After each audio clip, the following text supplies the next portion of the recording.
నేను ఎప్పుడూ ఒక్కటే మాట చెప్తున్నా, ఎట్టి పరిస్థితుల్లో ఏ మనిషి వైపు గాని, ఏ పరిస్థితి వైపు గాని, దేని వైపు కూడా నువ్వు చూడొద్దు.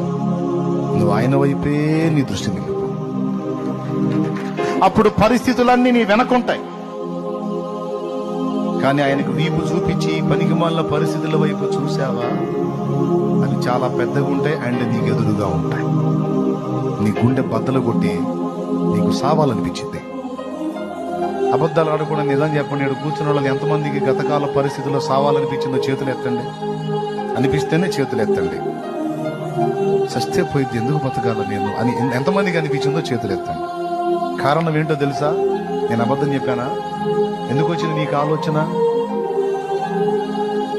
మనిషి బతకడం కోసం ఏమైనా చేద్దాం అనుకుంటాడు. అట్లాంటిది చావాలనే కోరిక నీకెందుకు పుట్టింది? విరక్తి, జీవితం మీద విరక్తి.